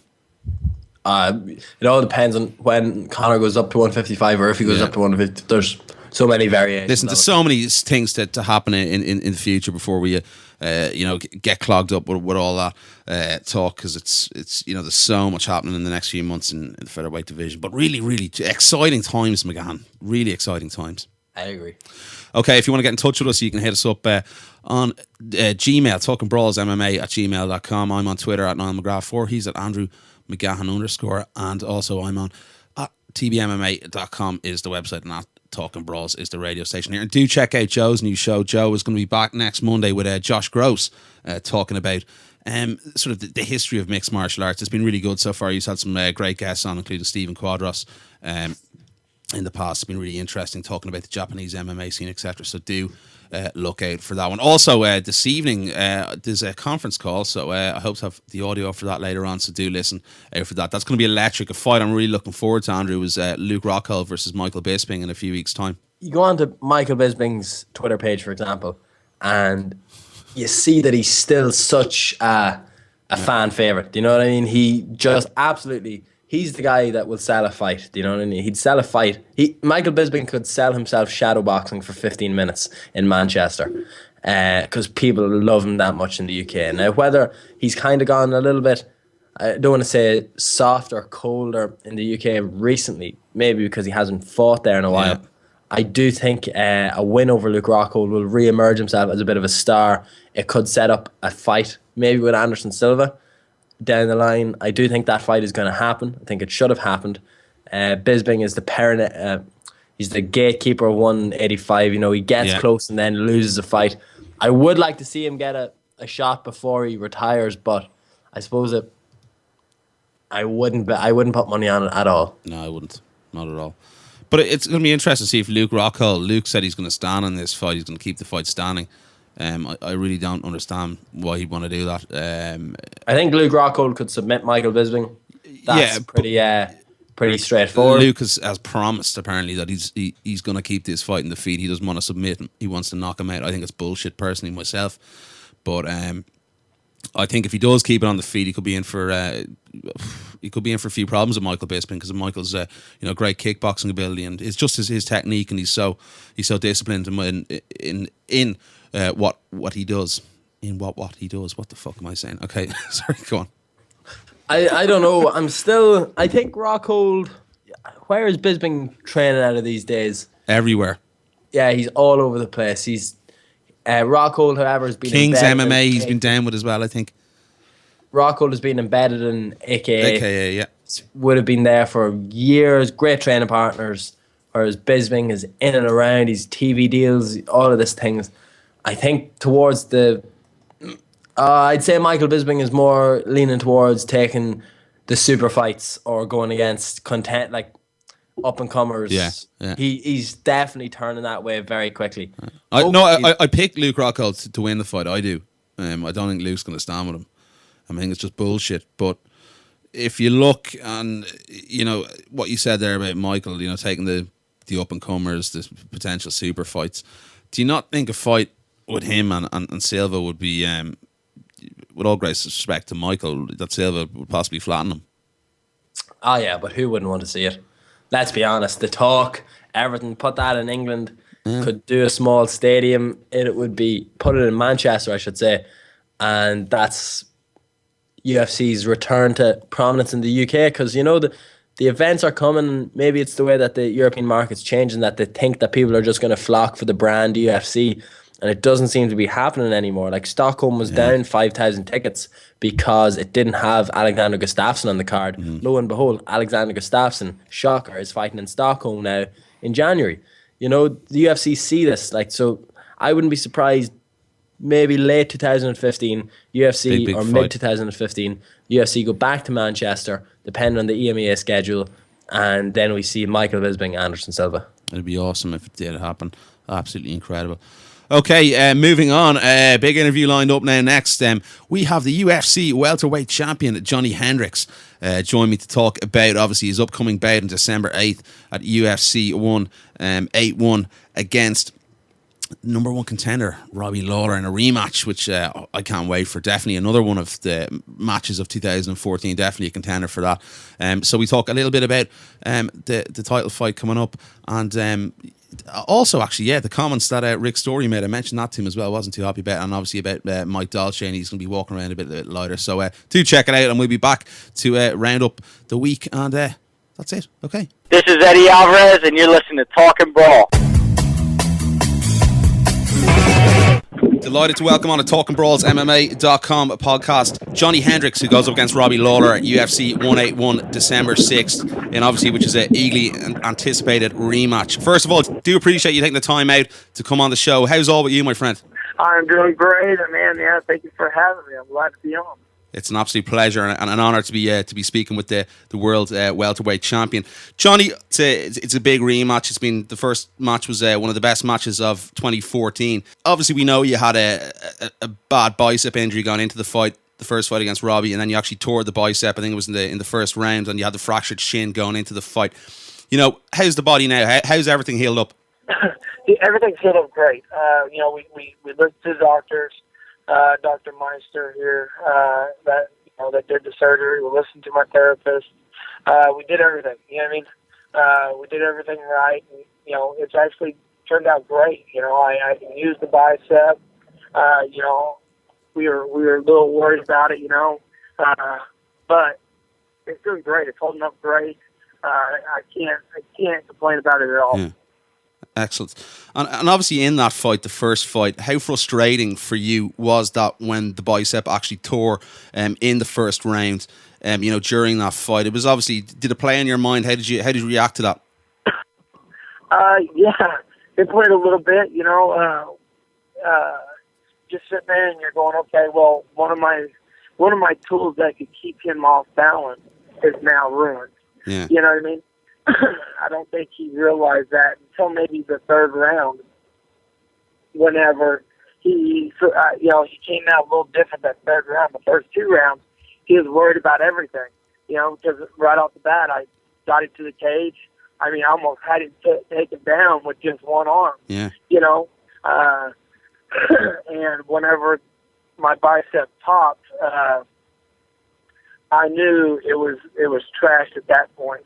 And also, the way that I had to start blocking, is not a good blocking system for me. Whenever you do the ear cup, ear cup in your ear, Robbie was able to find good spots. He's able to loop around it, do those kind of things, which was connecting a little bit more than I liked.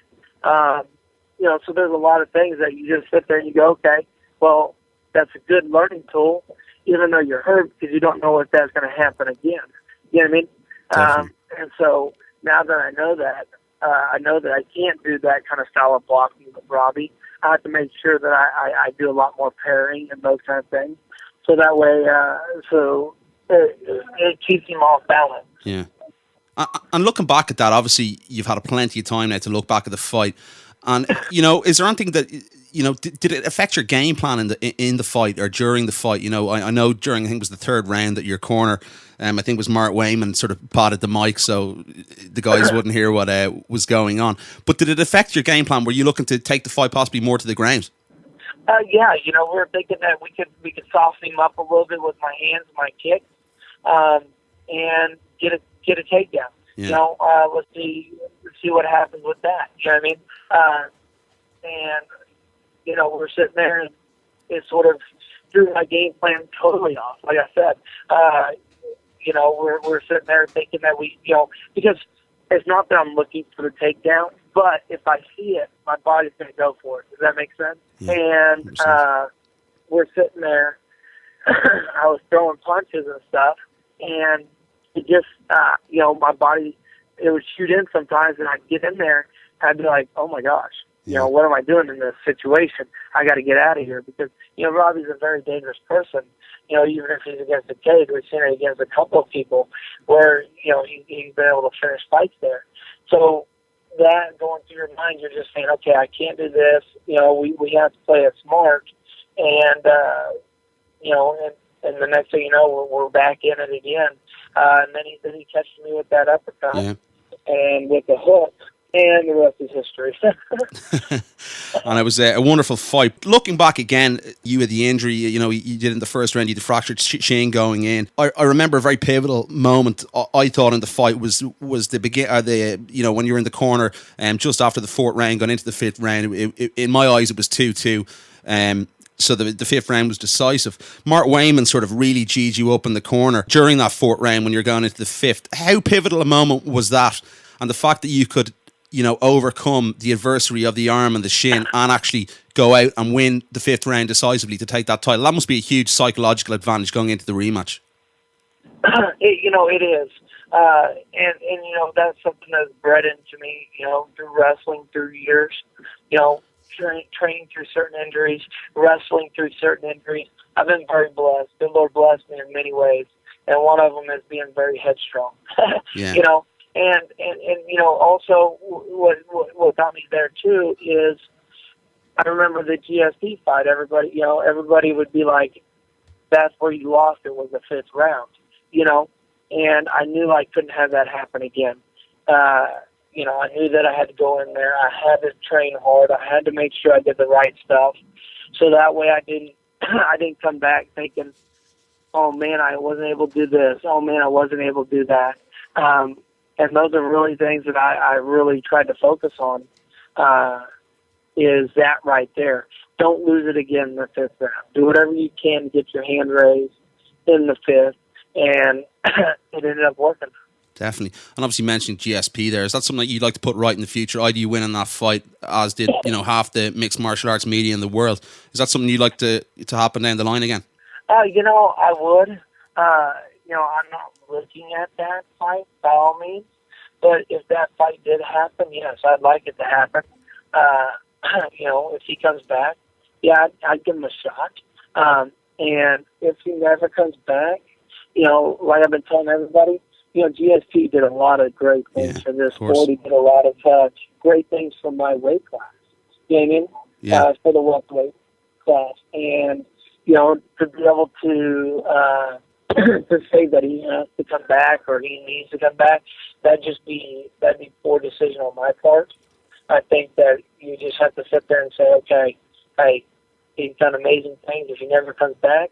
And also, look at the welterweight division. It's stacked. There's a lot of great fighters out there. And so if he does come back, it'd be awesome. But if he doesn't, it'd be awesome too, because, like I said, there's 4 or 5 guys lining up that could probably make an argument this should be their title shot.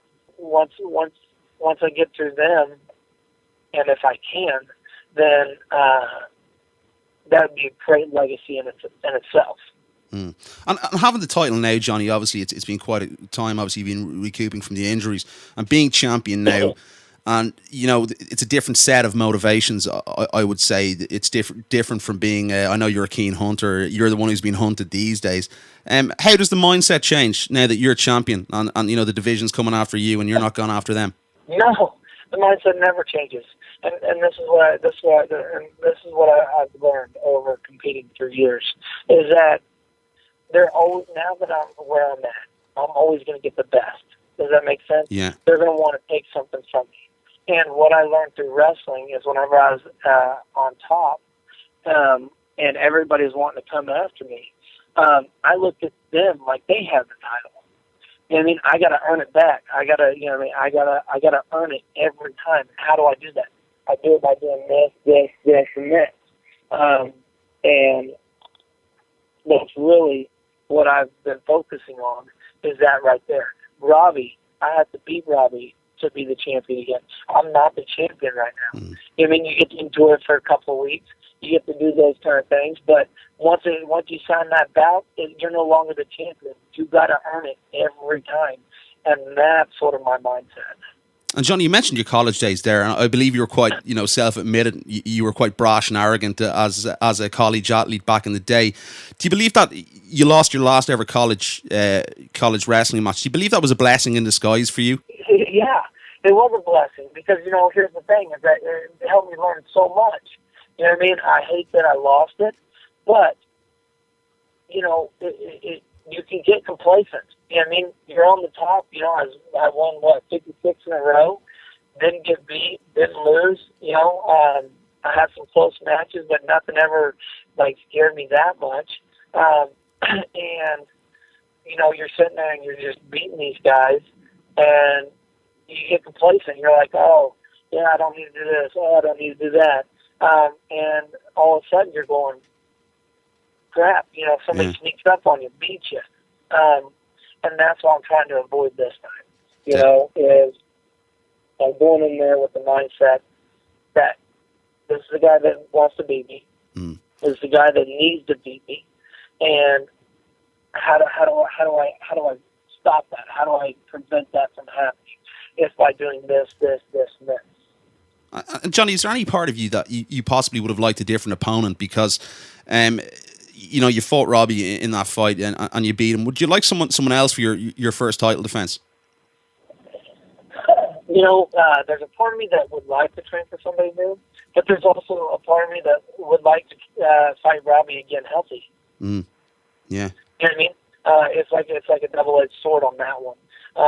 You sit there and go, yeah, it'd be nice to train for 3 months on somebody new, but then again, you know, can I do it any better? Can I make the fight better for me? Can I make that separation? You know what I mean? Can I do this? And that's sort of what I'm doing on this fight. Is okay. This is my first rematch. Yeah. You know, I've never had a rematch. So can we make the corrections? Can we where this fight's not the same as the last one? Am I able to do more? Is he able to do more? You know what I mean? There's so many questions that I don't know that because I haven't had that title or rematch. So this is going to be a big learning experience for me as a fighter. And definitely, and we look at training. Obviously, you know, you had the 2 injuries in the last fight, and it was obviously a huge risk reward for you because the title was there and you didn't want to pull out, and you went in with the injuries, and it was an unbelievable fight, as I've mentioned. Is it about, you know, recouping a little bit differently now and doing your recovery different after training and being more sensible about how you train? Yes, it is. Excuse me. Yes, it is. It's that you got to sit there and go, okay, you know. There's a lot of things. Were we doing too much? You know, because this is our first. We looked at it as our first title defense. You know, between me and the coaches. Yeah. That's what we were looking at it because you know that was our second fight back to back. It's the second time we're fighting for the title back to back. So that's sort of our mindset is that we fought for GSP, we didn't win, but we're getting another opportunity. So let's look at it as this is going to be our first title defense. You know, how do we do this, and you know we might have pushed ourselves a little bit too hard in that. You know what I mean?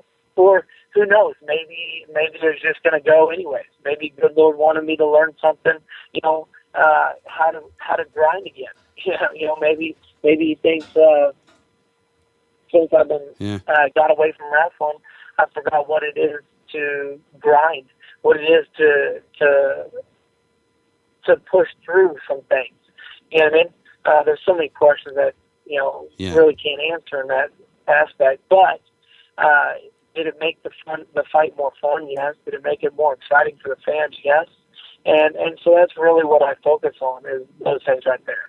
And are you going to do anything differently, as in training wise, in the run up to this fight that you did in lead up to the first fight? Because if you look back at the fight now and considering everything you put in, and the injuries into place and the situation which the fight took place where you weren't at 100%, do you think if you possibly go about it the same way and you avoid the injuries that we're going to see an unbelievable Johny Hendricks and someone who's going to finish within the 5 rounds? That's it. Is that I'm always looking for the finish. Yeah. It doesn't matter how it comes or where it comes from. That's the thing, and I think that's what the fans relate to.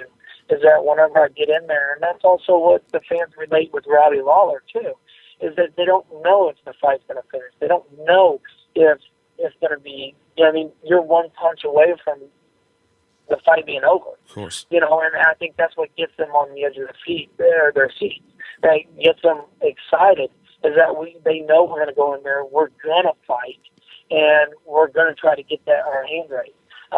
And I think that's what brings more to this fight is that, one, we faced each other. Two,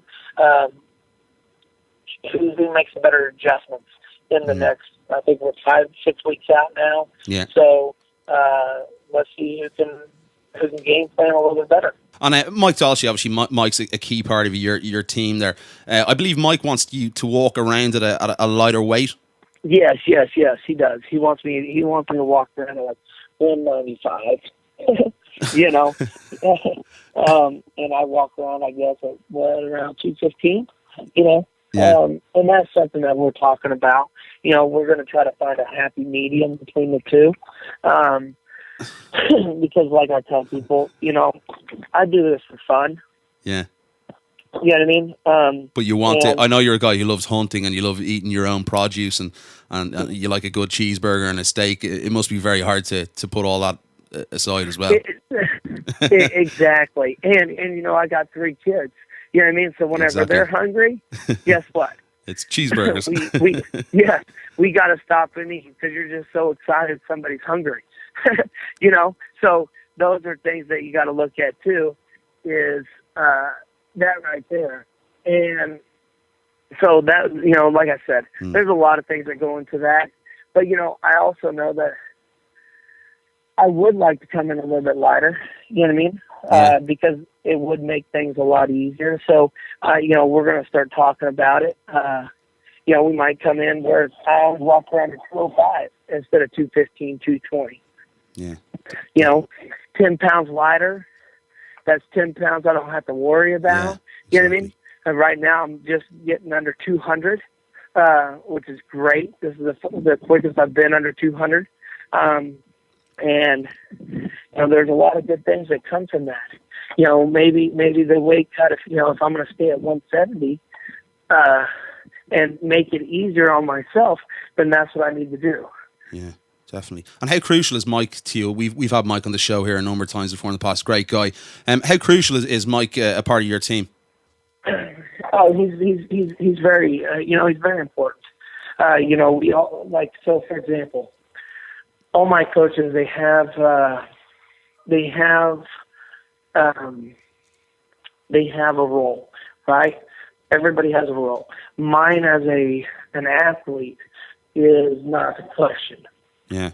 Not to control myself. I think that's something very important to do, is let them control me. You know what I mean? So whenever I show up, I don't worry about anything. Yeah. I don't worry about this. I don't worry about that. I don't care. All I do is listen and get my work done. And that's where Mike comes into play too, is, you just sit there. All I have to do is say, Mike, what am I eating? He makes you up a meal and he sends it out. You know what I mean? And you just got to follow it. It's step by step. So I like the structure of that. So that way it makes it easier on me. So that way I'm not sitting here going, what am I doing in 3 days? You know what I mean? What am I doing this, and this? How is my weight? How is this? I don't check my weight that often because the weight's coming off. You know what I mean? I'm slimming up. I'm doing those things. So it's actually very easy to have somebody like that because, realistically, whenever we were doing things, we were, the weight was sort of the chink in my armor, because some fights I might come in at 50%, some fights I come in at 100%, just like you never knew which one would show up for the fight. And now it's nice to know that every fight I'm coming in with sort of the same energy, same everything over and over and over. Exactly. So you know what to expect of your body. Just a few more things before we wrap it. I really do appreciate the time, Johnny. Rick Story recently said after his victory against Gunnar Nelson, he said the way to beat you is to pressure you. What would be your response to Rick Story? Because that's that fight happened a long time ago. Yeah, I'm a little bit different. You know what I mean? Now, and if that's the case, then Robbie should have won that last fight. Yeah, you know what I mean? Yeah, exactly. Robbie was pressuring right in a lot. From the start, he was doing a lot of things, and that's sort of the way that it is. Is that I learned from my mistakes. You know what I mean? We went in there with a game plan, and it was not the right game plan for Rick Story. And that's sort of the way that it is. You just sit there and go, okay, it failed, it sucked. How do we improve that? And that's really whenever, that loss actually really changed me to where I'm at now. You know what I mean? So I'm very grateful for that. Because if I beat Rick Story, who's to say I'm where I'm at? You know what I mean? Without that valuable lesson. So that's what, again, if somebody needs to just pressure me these days to win, then there's a lot of guys. Look at Carlos Condit. Yeah. You know what I mean? He's a guy who likes to do a lot of pressuring, and I was able to win that fight. So it's just, you got to adapt, you got to overcome, you have to do those things. And I think me and my team have done a great job molding me into a better fighter. Definitely, 100% agree. Johnny, obviously, you're the champion now, and you've, Rory McDonald's getting the next shot after Robbie Lawler. You've Nate Diaz a couple of months back was trying to talk himself into a fight, I believe, with you. Is that frustrating for you? What way how do you channel these guys out of your mind and concentrate at the job in hand? Don't pay attention to them. Yeah. Because they don't matter. Okay, they don't matter at this moment in my life. You know what I mean? Again, I keep going back to the old days, but wrestling. People are going to do that. People are going to want the piece of the champion. You know what I mean? They want to fight for that. They want this, and this. And whenever you're at that point, you can't allow yourself to get sucked into that. Because if I allow myself to get sucked into that, then you're going to be, my head's going to be everywhere. Yeah. Does that make sense? Definitely. I'm going to sit there and be like, oh crap, this guy wants something, this guy, who do I fight? Who do I do this? I don't control any of that. I let my management group and I let the UFC deal with all that. And all I deal with is the job my family, my workouts. That's it. Yeah. You know what I mean? And some traveling that I have to do. That's all I want to control. Everything else, it's out of my control. So if they say, oh, this is who you're fighting next month, well, it doesn't matter, because if I don't get through Robbie Lawler, then I don't face that guy. Is there anyone, obviously looking at the division, it's a hugely stacked division, there's some fabulous fighters in the division. Is there anyone you see making a charge in the next 12 months? The next 12 months are very important. First I got to get through Robbie Lawler. Then after Robbie Lawler, there's a lot that can change in the next, 5 weeks? Yeah, because there's so many fights.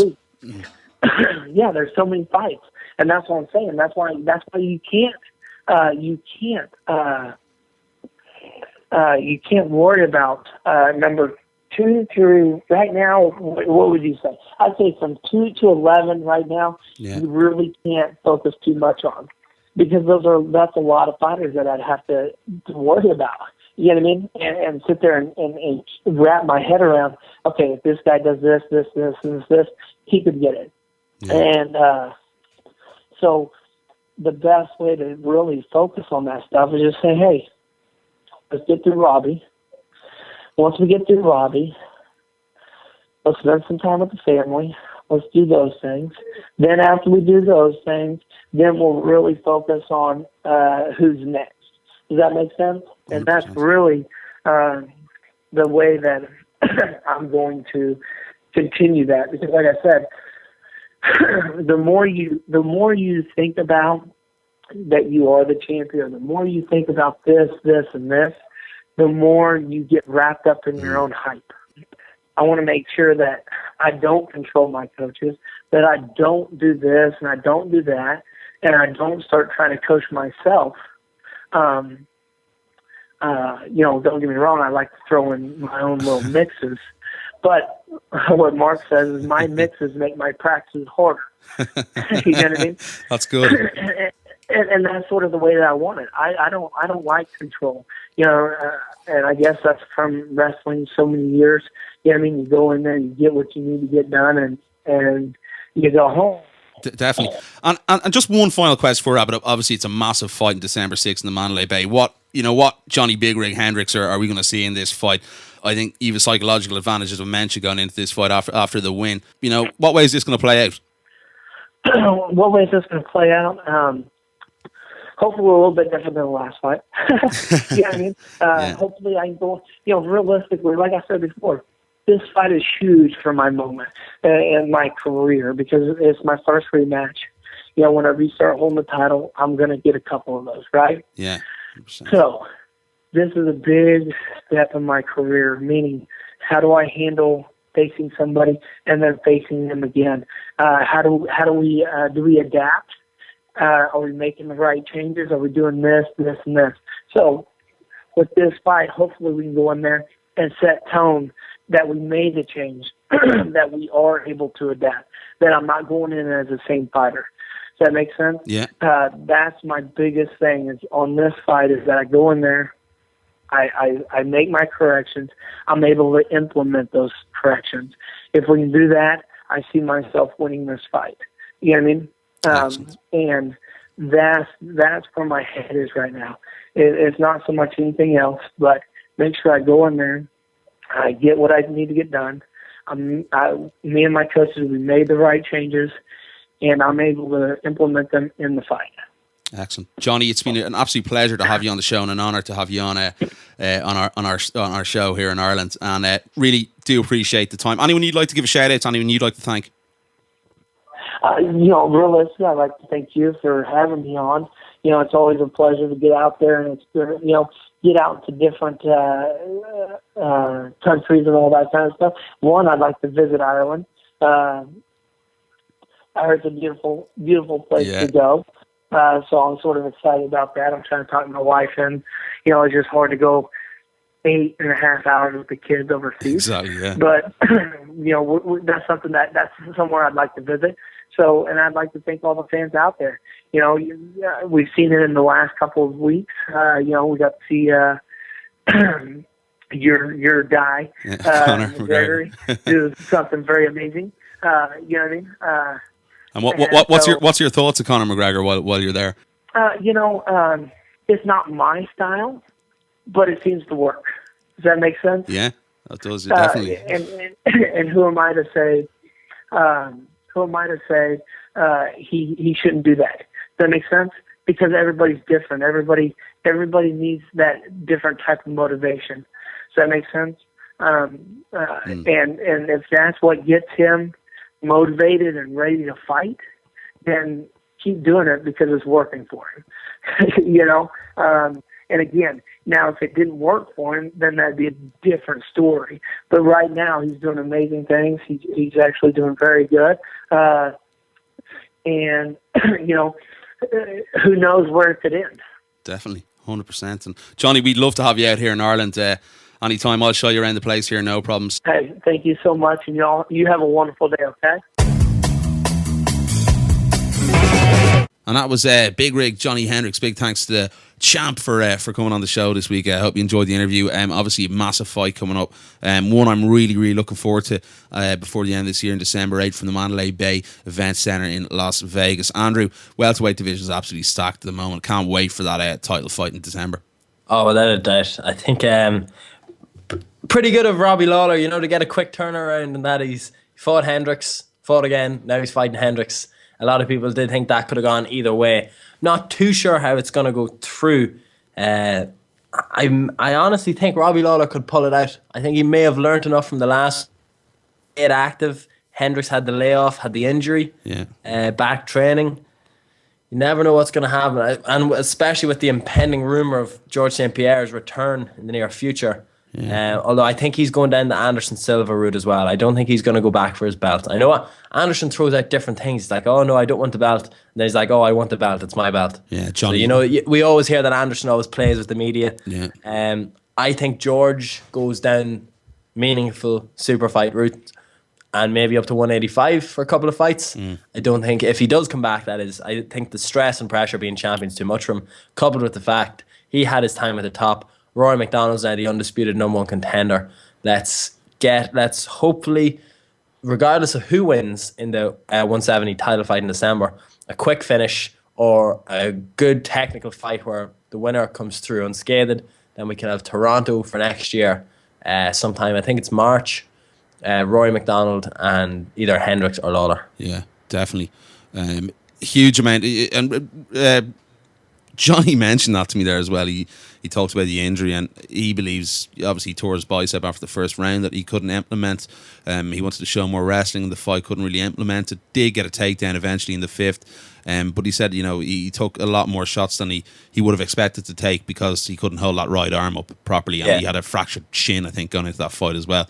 So it's going to be a really interesting fight. I do actually fancy Johnny to retain his title, because of the fact that he's so injured going into that fight, and what he overcome to win the title. I think just a mental toughness, and he's very champion-like in the way he speaks. And he actually also mentioned, Andrew, interesting enough, I know you haven't heard the interview yet, he mentioned to me that Rick's story, Rick was talking last week, the way to beat Johnny is forward pressure, if you look at Robbie in that fight, that's all Robbie did was it didn't work. It didn't work. No, but people's eyes, it did. But if you look at how long ago that fight was again against Rick Story, Johnny's changed a huge amount since that fight. That fight's a long time ago.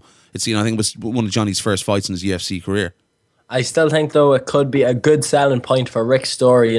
Big win over Gunnar. If he gets another win, right back in there. State of that division, like Rick Story put him up against maybe Matt Brown, Carlos Condit coming back off an injury. Nate Diaz as well, going to be floating around thereabouts, or there at middleweight. So it's going to be really interesting to see what happens. In my opinion, not that it should. Well, the way the UFC works. We do. I wouldn't be surprised if Diaz beating Anderson at 185 gives him the shot at 170. Yeah. I wouldn't be surprised either. Like, who wouldn't want to see? And I'd like to see it. I'd like to see him fight Lawler. But I know, or McDonald. Either one of those. Yeah. Oh, there's some smashing fights to make in that division, man. It's one of those divisions. If you get Condit back, get GSP back next year, you've Diaz back. Look, that's 3 guys. Instantly going to be top 5 guys. Oh yeah, imagine that. It'd be an awesome fight. But Gunnar actually talking. Who'd you seen fight next? Damian Maia's been mentioned. Jiu-jitsu fight. Yeah, but fucking doesn't Damian Maia have a bad? I'm gonna say this word now, whether I've made it up or dreamt it or someone else has it. Probably one of the above. Degenerative AIDS. No, degenerative bone disease. Or he has something wrong. He had a bone infection or a blood infection. Yeah. Well, maybe he did. Something bad. He was in hospital. He's pretty much he's indefinitely out, but they're confident that he will fight again. All right, cool. No, yeah, well, hopefully, fingers crossed. Jeez, that'd be an awful shame if we didn't get to see Damian Maia and Gunnar Nelson. I think a lot of people want to see that fight. Going to be interesting times ahead. So we've no UFC action to look forward to this weekend, unfortunately.